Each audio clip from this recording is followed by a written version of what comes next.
Babat TV Sunnah, belajar agama baru alif. Nabi, mungkin Nabi berbuat kesyirikan? Mungkin. Nabi berbuat kesyirikan mungkin atau enggak? Enggak mungkin jamaah. Tetapi kata Allah, kalau seandainya itu Nabi berbuat kesyirikan, maka dengan kesyirikan yang dilakukan oleh Nabi pun bisa menghapuskan semua amal Nabi. Apalagi kita yang bukan Nabi. Ya kan? Keturunan Nabi aja enggak. Ya. Dan ingat jamaah, keturunan Nabi atau orang-orang di zaman kita ini yang mengaku dia sebagai keturunan Nabi, enggak ada yang nasabnya sampai kepada Nabi. Satupun. Karena anak-anak Nabi yang hidup berapa? Perempuan semuanya. Anak-anak Nabi yang hidup itu semuanya perempuan. Jadi enggak ada yang nasabnya itu sampai kepada Nabi gitu loh. Ya kan? Ibrahim meninggal, Abdullah meninggal, Qasim meninggal. Ya kan? Tinggallah 4 perempuan. Ruqayyah, Ummu Kulsum, Zainab dengan Fatimah. Ya kan? Tinggal 4 perempuan. Yang laki-laki semuanya meninggal sebelum masa balik. Jadi nasabnya sampainya kemana? Maka nasab mereka itu enggak sampai kepada Nabi, cuman sampai kepada Ali ibn Abi Thalib radhiyallahu taala anhu. Ya, walaupun garis keturunannya iya, ada keturunan Nabi, tapi dari sisi anak perempuan.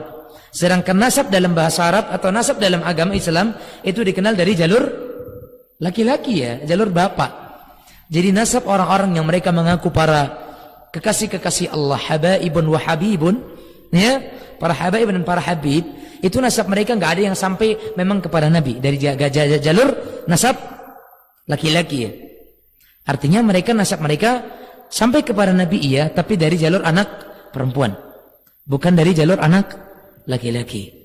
Maka berarti nasab mereka itu hanya sampai kepada Ali ibni Abi Thalib radhiyallahu taala anhu, menantu Rasulullah sallallahu alaihi wa ala alihi wa sahbihi wasallam. Tapi jemaah sekalian rahimani wa rahimakumullah, terkadang sebagian orang mereka terlalu mendewakan keturunan Nabi, dan mereka tidak melihat kepada keyakinan mereka tersebut. Terlalu fanatik. Wah, ini keturunan Nabi nih. Wah, ini Habib nih. Wah, ini para habaib nih. Mereka adalah orang-orang yang saleh, waliullah, wali-wali Allah, auliaullah. Sedangkan mereka tidak mengenal Allah. Sedangkan mereka tidak beribadah kepada Allah. Mereka menjadikan tandingan-tandingan untuk Allah Subhanahu dan sebagainya. Ya Allah. Katanya Nabi hadir dalam majelis mereka. Kemudian ketika dia melihat Nabi hadir, matanya melotot. Dan kemudian dia melihat kepada kehadiran Nabi SAW. Katanya, mungkin gak kira-kira Nabi itu hadir dalam majelis bid'ah? Mungkin. Ya Allah, jemaah, kasihan kita umat-umat ini. Akhir-akhir zaman kita adalah menjadi umat yang banyak dibohongi oleh orang-orang. Ya, walaupun orang seperti kita ini pun, bagi mereka kita ini juga dikatakan sebagai pembohong gitu loh. Kasihan itu orang, para pengikut orang-orang berjenggot.